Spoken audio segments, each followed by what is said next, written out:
Good morning my dear students. जो हमारा पाठ चल रहा था 22वां पाचन तंत्र, मानव पाचन तंत्र, वो लगभग पूर्ण हो चुका है। उसमें हमने पाचन तंत्र का वर्णन, आहारनाल का वर्णन, पाचन तंत्र क्रियाविधि, पाचन क्रिया विभिन्न अंगों में सब बता दी। अब इस पाचन से संबंधित या जो भोजन संबंधित रोग होते हैं उनके बारे में हमें अध्ययन करना है, जो आपके कोर्स में दिया हुआ है। जब ये प्रश्न बनता है इसका, तो पाचन तंत्र का दो रोगों के बारे में पूछ लिया जाता है, रोगों के बारे में, कि पाचन से संबंधित या पोषण से संबंधित किन्हीं दो रोगों का वर्णन कीजिए। तो इसमें देखिएगा आप, कुपोषण एवं संबंधित रोग। हमको पता है हम संतुलित भोजन के रूप में क्या लेते हैं? कार्बोहाइड्रेट, प्रोटीन, वसा, विटामिन, खनिज लवण और जल। तो इनके पाचन के बारे में हमने पढ़ लिया है। यदि भोजन में इनकी एक की भी अनुपस्थिति हो जाए या कमी हो जाए तो वो कुपोषण के अंतर्गत आ जाता है। जैसे आप देखिएगा, भोजन में यदि प्रोटीन की कमी हो जाए तो प्रोटीन कुपोषण, विटामिन की कमी हो जाए तो विटामिन कुपोषण, और खनिज लवणों की कमी हो जाए तो खनिज कुपोषण हो जाता है। इसी प्रकार यदि जल की मात्रा शरीर में कम हो जाए तो निर्जलीकरण, डिहाइड्रेशन हो जाता है। तो इस प्रकार के हमें, क्योंकि कार्बोहाइड्रेट और भोजन से, कार्बोहाइड्रेट और वसा से क्या मिलती है? ऊर्जा हमें मिलती है। यदि ये कम हो जाए तो और भी कई प्रकार के रोग हो जाते हैं। तो कुपोषण क्या है? तो कुपोषण एवं संबंधित रोग आपके कोर्स में दिए गए हैं। तो सबसे पहले कुपोषण का मतलब क्या है? तो देखिए बेटा, कुपोषण मल न्यूट्रिशन। कुपोषण इसका मतलब है इंग्लिश में मल न्यूट्रिशन, इसे बोलते हैं मल न्यूट्रिशन। इसका अर्थ क्या है? अर्थ ध्यान देना, इसका अर्थ है दोषपूर्ण, ध्यान देना, दोषपूर्ण या अपूर्ण पोषण। दोषपूर्ण या अपूर्ण पोषण। अपूर्ण पोषण क्या है? मतलब दोषपूर्ण पोषण या अपूर्ण पोषण।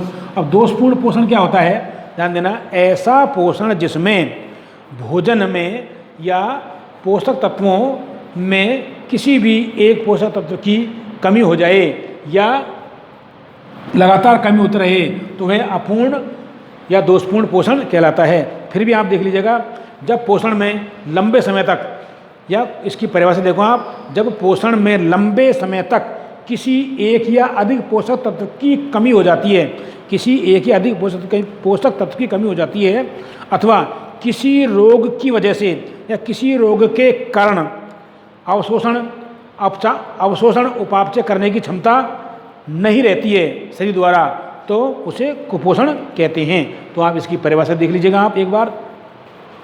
तो देखिए कुपोषण के बारे में कि क्या है इसकी परिभाषा कुपोषण की। हो सकता है आज एक कुपोषण कैसे कहते हैं, कुपोषण संबंधित दो रोगों के नाम बताइए। तो देखिएगा परिभाषा इसकी, जब पोषण में लंबे समय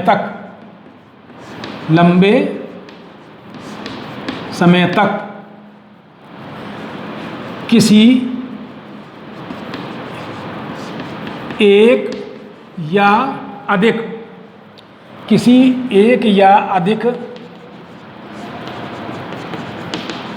पोषक तत्व, किसी एक या अधिक पोषक तत्व की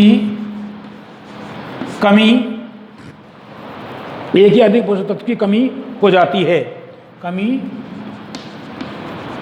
हो जाती है, तो उसे कुपोषण कहते हैं। या फिर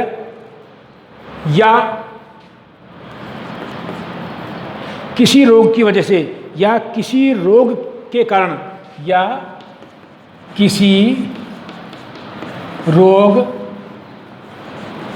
की वजह से, कारण बात वही है, या किसी रोग की वजह से क्या होता है कि अवशोषण वजह से, अवशोषण उपापचय, एब्सॉर्प्शन मेटाबॉलिज्म, अवशोषण उपापचय करने की क्षमता नहीं रहती है, नहीं रहती है तो उसे कुपोषण या दोषपूर्ण पोषण कहते हैं। तो उसे कुपोषण कहते हैं। क्या कहते हैं? कुपोषण कहते हैं। एक बार इसको पुनः देखें, ध्यान देना कि जब भोजन में या पोषण में जो भी हम पोषण ले रहे हैं तो देखिएगा सबसे पहले हमें ये पता होना चाहिए कि संतुलित पोषण क्या है या संतुलित भोजन क्या है। तो देखिए संतुलित भोजन ऐसा भोजन जिसमें आपने पिछले कक्षाओं में पढ़ा होगा खूब आराम से 10th वगैरह में। तो संतुलित भोजन क्या होता है? ऐसा भोजन जिसमें भोजन के प्रमुख घटक या अवयव जैसे प्रोटीन, कार्बोहाइड्रेट, वसा, विटामिन, खनिज लवण और जल आदि उपस्थित होते हैं तो उसे संतुलित पोषण या संतुलित भोजन कहते हैं।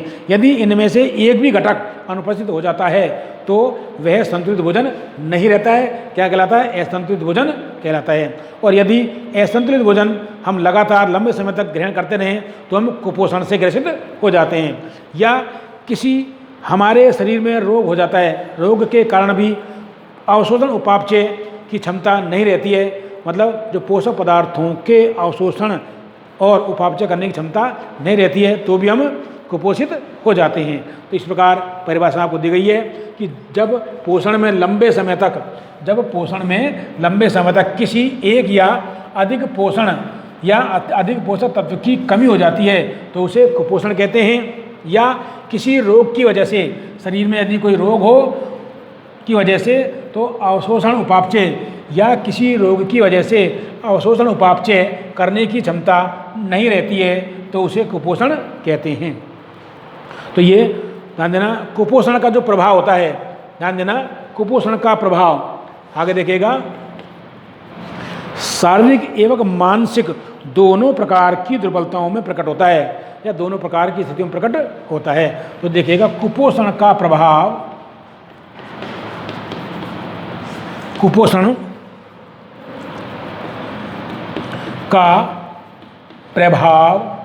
कुपोषण का प्रभाव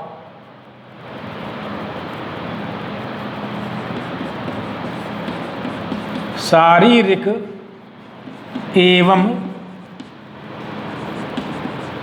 मानसिक, फिजिकली एवं मेंटली, शारीरिक एवं मानसिक दोनों प्रकार की, शारीरिक एवं मानसिक दोनों प्रकार की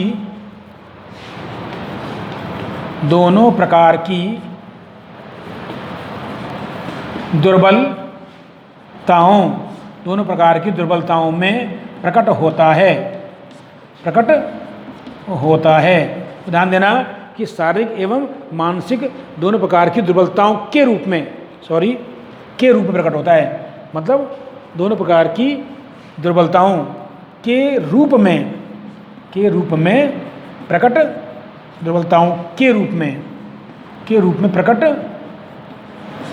होता है। तो ध्यान देना शारीरिक दुर्बलता और मानसिक दुर्बलता दोनों के रूप में कुपोषण का प्रभाव प्रकट होता है। तो देखिएगा अब कुपोषण के प्रकार, यदि लगातार कुपोषण होता रहे या अधिक पोषण हो जाए तो कौन कौन से रोग हो जाते हैं, इस प्रकार कुपोषण कितने प्रकार से होता है इसके बारे में देखिएगा। देखिए कुपोषण के प्रकार देखो, कुपोषण के प्रकार, टाइप्स ऑफ मलन्यूट्रिशन। ध्यान देना कुपोषण निम्नलिखित 4 प्रकार के होते हैं। कुपोषण निम्नलिखित 4 प्रकार के होते हैं। 4 प्रकार के होते हैं। पहला देखिएगा, इसमें आ जाएगा आपको अल्प पोषण।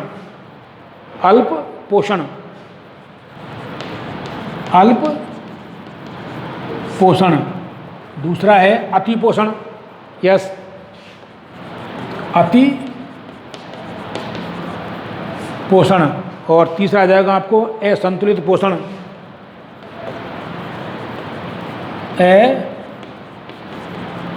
असंतुलित पोषण। और चौथा आ जाएगा विशिष्ट पोषण, विशिष्ट न्यूनता, विशिष्ट पोषण न्यूनता, विशिष्ट न्यूनता, न्यूनता, ध्यान देना।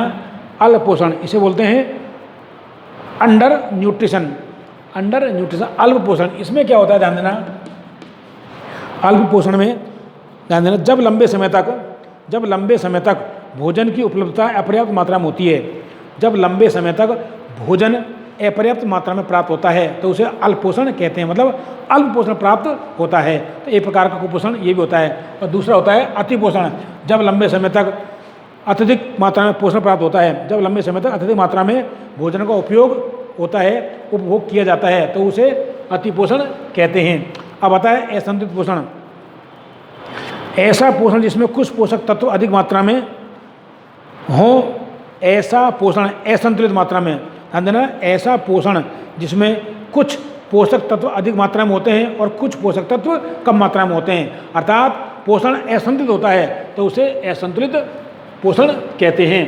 तो असंतुलित पोषण भी एक कुपोषण का ही प्रकार है। और आता है दूसरा विशिष्ट न्यूनता।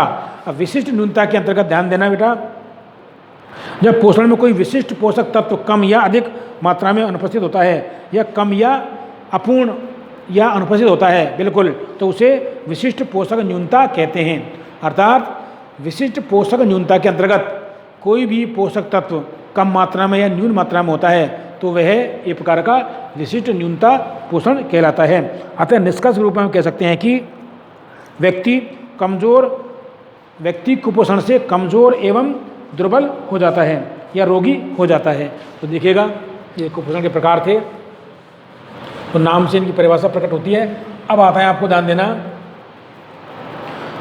तो इसमें ध्यान देना जो WHO है, विश्व स्वास्थ्य संगठन, WHO वर्ल्ड हेल्थ ऑर्गेनाइजेशन, विश्व स्वास्थ्य संगठन, वर्ल्ड हेल्थ ऑर्गेनाइजेशन, ये एक संस्था होती है जो रोगों के बारे में बताती है। तो देखो, इसके द्वारा पोषण संबंधी 5 प्रकार के प्रमुख रोगों की पहचान की गई है। तो विश्व स्वास्थ्य संगठन द्वारा 5 प्रकार के पोषण संबंधी रोगों की पहचान की गई है। तो ध्यान देना, इसके द्वारा निम्नलिखित 5 प्रकार के पोषण संबंधी, कौन संबंधी, 5 प्रकार के पोषण संबंधी रोगों की पहचान की गई है। पोषण संबंधी रोगों की पहचान की गई है। मतलब वर्ल्ड हेल्थ ऑर्गेनाइजेशन, विश्व स्वास्थ्य संगठन जो है, इसके द्वारा क्या किया जाता है, रोगों के बारे में बताया जाता है। तो अभी इसमें आपको इसके द्वारा निम्नलिखित 5 प्रकार के पोषण संबंधी रोगों के बारे में बताया गया है जो कि पोषण संबंधित है। पहला देखिएगा आप इसमें क्वासी और कोर, क्वासी और कोर, कौन सा रोग है, क्वासी और कोर। ये होता है प्रोटीन की कमी से। यदि पोषण में प्रोटीन की कमी है तो भोजन में प्रोटीन की कमी से, इसके बारे में चर्चा करेंगे आगे हम। प्रोटीन की कमी से या न्यूनता से होता है ये रोग। दूसरा जो रोग है वो आ जाता है मैरास्मस, मैरास्मस, इसे हम सूखा रोग भी कहते हैं या सूखा रोग, बालक सूख जाता है, सूखा रोग। ये प्रोटीन के साथ साथ कैलोरी की कमी से होता है, अर्थात प्रोटीन के साथ साथ ऊर्जा, प्रोटीन के साथ ऊर्जा की कमी से, मतलब वसा एवं कार्बोहाइड्रेट की कमी हो भोजन में प्रोटीन के साथ में, तो ये रोग हो जाता है। ये बच्चों में होने वाले रोग हैं। तीसरा देखिएगा, जो तीसरा जो खोजा गया है वो आ जाता है आपको जीरोप्थेल्मिया, जीरोप्थेल्मिया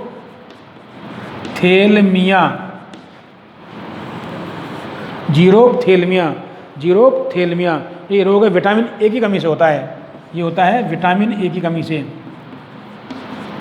विटामिन ए की कमी से ये रोग हो जाता है। चौथा जो रोग है इसमें आ जाता है आपको रक्ताल्पता, एनीमिया। रक्ताल्पता नाम से बताते हैं रक्त की अल्पता, खून की कमी, तो ये आयरन की कमी से होता है। रक्ताल्पता लोहे की कमी से, लोह तत्व की कमी से, लोहे तत्व या आयरन, Fe, आयरन की कमी से। खनिज तत्व होता है आयरन, आयरन की खनिज लवण होता है आयरन की कमी से। और जो पांचवें प्रकार का जो रोग बताया गया है WHO के द्वारा वो होता है गलगंड, गोइटर, गलगंड। ये होता है पोषण में आयोडीन की कमी से, आयोडीन की कमी से। ये होता है आयोडीन की कमी से। तो ये 5 जो रोग हैं आपको, ये आपको आ जाएंगे। ये प्रोटीन की कमी से होता है, ये विटामिन की कमी से होता है, और ये आयरन तत्वों की कमी से, खनिज तत्वों की कमी से होता है। इसी प्रकार और भी हैं, जैसे खनिज न्यूनता रोग, खनिज न्यूनता रोग इसमें अस्थित कैल्शियम कमी से होता है। और देख लें आप इसको एक बार, ये तो 5 हैं ही, फिर भी आपके दे रखा है छठा है आपको खनिज न्यूनता रोग। कौन सा बेटा? खनिज, इसमें आ जाएगा आपको खनिज न्यूनता, खनिज की कमी से, खनिज न्यूनता रोग। ध्यान देना, इसमें जो कैल्शियम जो खनिज होता है, अर्थात जैसे इस रोग का नाम है अस्थि छिद्रता, ऑस्टियोपोरोसिस, अस्थि छिद्रता, अस्थि छिद्रता मतलब अस्थियों में छिद्र हो जाते हैं, मतलब वो हो जाती हैं छिद्रयुक्त। ये किस रोग की कमी से होता है? ये कैल्शियम की कमी से होता है। किसमें? कैल्शियम की कमी से। खनिज लवण कौन सा है? कैल्शियम की कमी से होता है। अब आता है 7वें प्रकार का जो है, इसमें आ जाता है आपको विटामिन न्यूनता रोग। इसके बारे में पूरी सारणी दी हुई है, उसके बारे में हमको अध्ययन कराएंगे। विटामिन न्यूनता रोग, विटामिन न्यूनता रोग, ये विटामिनों की कमी से होता है। विटामिनों की कमी से। तो ध्यान देना, मैंने आपको बताया था कि भोजन के प्रमुख घटक प्रोटीन, कार्बोहाइड्रेट, वसा, विटामिन, खनिज लवण और जल, ये प्रमुख भोजन के घटक होते हैं। यदि एक की भी कमी हो जाए और लंबे समय तक भोजन में किसी एक या अधिक तत्व की कमी हो जाती है तो वो कुपोषण की श्रेणी में आ जाता है। ध्यान दीजिएगा बेटा। तो कुपोषण संबंधित 5 प्रकार के रोग आपको दिखाए गए हैं, इसके बारे में विस्तार से चर्चा करनी है। और ये 2 बहुत इंपॉर्टेंट है जिनके बारे में विस्तार चर्चा करनी है हमें। तो देखिएगा, क्वाशिओरकोर प्रोटीन की कमी से होता है, ये ज़्यादातर बच्चों में होने वाला रोग है, ध्यान देना। तो इसमें इसके बारे में चर्चा करते हैं आगे। देखो आप, क्वाशिओरकोर प्रोटीन की कमी से, मैरास्मस सूखा रोग प्रोटीन के साथ ऊर्जा की कमी से, जीरोप्थेल्मिया विटामिन ए की कमी से, विटामिन ए की कमी से, विटामिन ए जिसे बोलते हैं हम रेटिनॉल, अर्थात इसमें जीरोप्थेल्मिया हो जाता है, मतलब कम दिखाई देता है, ऐसा कुछ है, या आँख शुष्क हो जाती हैं। रक्ताल्पता लोहे या आयरन तत्व की कमी से होता है, अर्थात खून की कमी। रक्त अल्पता, रक्त की अल्पता हो जाती है, तो ये आयरन की कमी से। जब खून की कमी हो जा इसके आयरन की कमी हो जाती है शरीर में, लोहे तत्व की शरीर में कमी हो जाती है तो रक्ताल्पता हो जाती है। इसी प्रकार गलगंड रोग, यदि भोजन में आयोडीन की कमी हो जाती है तो गला सूज करके लटक जाता है। और कौन सा रोग हो जाता है? गलगंड, गोइटर रोग। अब देखिएगा, खनिज न्यूनता रोग, खनिज तत्वों की कमी से। अब खनिज तत्व हैं आपको कैल्शियम इंपॉर्टेंट। तो हड्डियाँ जो कमज़ोर हो जाती हैं, मतलब छिद्रित हो जाती हैं या कमज़ोर हो जाती हैं, अस्थि छिद्रता, तो ये किसकी बनी होती है? हड्डियाँ कैल्शियम की बनी होती है, कैल्शियम फास्फोरस की। तो यदि हड्डियों में कैल्शियम की कमी हो जाती है तो अस्थि छिद्रता रोग हो जाते हैं। और विटामिन न्यूनता रोग, तो विटामिनों की कमी से हमारे भोजन का बहुत इंपॉर्टेंट हिस्सा होता है विटामिन। तो ये सूक्ष्म मात्रा में आवश्यक होते हैं लेकिन बहुत इंपॉर्टेंट होते हैं। इसके बारे में हम चर्चा करेंगे आगे, देखिएगा। सबसे पहले आपको आ जाएगा क्वासी और कोर रोग, प्रोटीन कमी से होने वाले रोग। प्रश्न आता था, ये भी आ सकता है कि मानव में या बच्चों में प्रोटीन की कमी से होने वाले किन्हीं दो रोगों के नाम बताइए। प्रोटीन की कमी से होने वाले किन्हीं दो रोगों के नाम बताइए, ऐसे आपके आ जाता है। इसमें आप देखिएगा,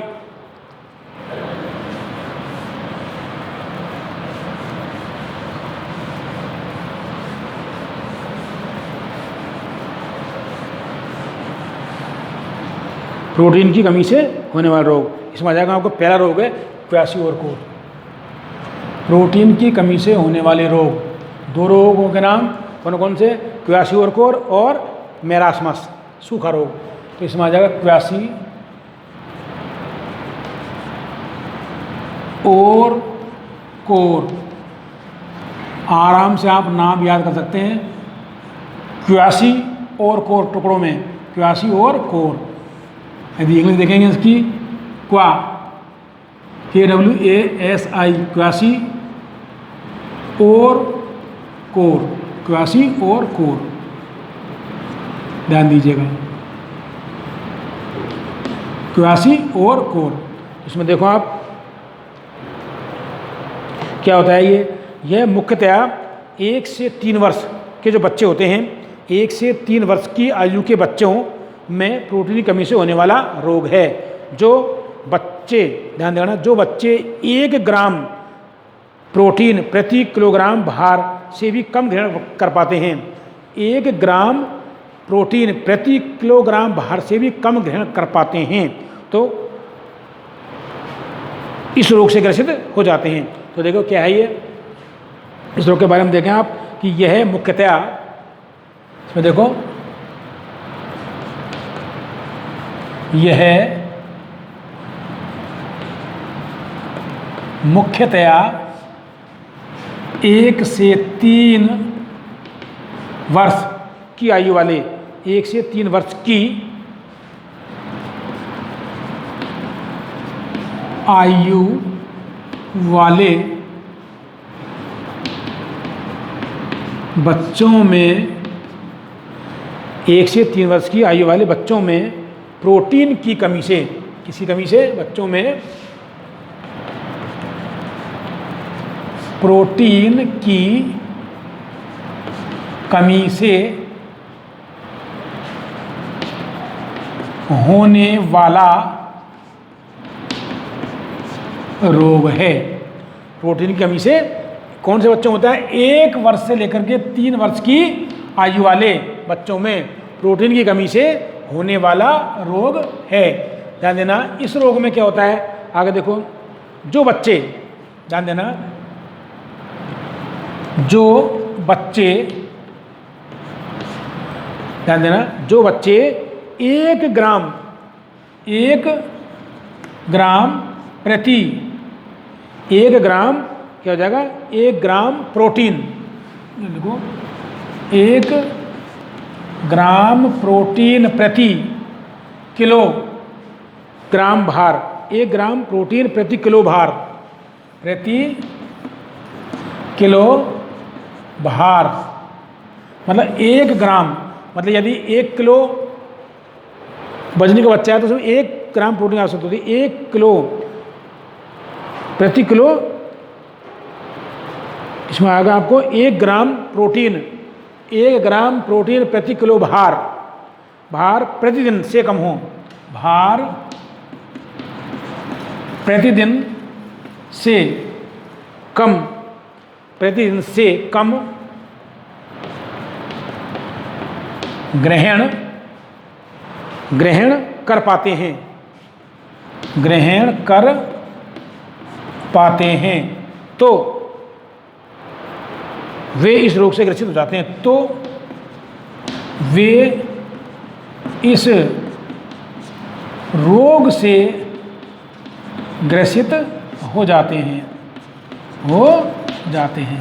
तो एक बार देखिएगा कि जो बच्चे 1 ग्राम प्रोटीन प्रति किलो भार प्रतिदिन के हिसाब से, मतलब 1 दिन में 1 ग्राम प्रोटीन प्रति किलो भार यदि 1 किलो भार का है, तो यदि उसमें 1 ग्राम प्रोटीन भी नहीं ग्रहण कर पाता है तो वे इस रोग से ग्रसित हो जाते हैं। ध्यान देना। तो प्रोटीन की कमी से होने वाला यह बच्चों में प्रमुख रोग है। इसके देखो रोग के लक्षण। अब आता है रोग के लक्षण। रोग के लक्षण, इस रोग के लक्षण क्या क्या होते हैं बच्चों में, देखो ध्यान से कि कैसे पहचान जाते हैं कि बच्चा प्रोटीन की कमी से ग्रसित है। इसमें देखो आप, इस रोग से पीड़ित बच्चों को क्या लगती है, भूख कम लगती है। तो देखिएगा, इस रोग से पीड़ित बच्चों को भूख कम लगती है, कम लगती है। मतलब इस रोग से पीड़ित बच्चों को भूख कम लगती है, अर्थात उनको भूख लगती ही नहीं है। आगे देखिएगा,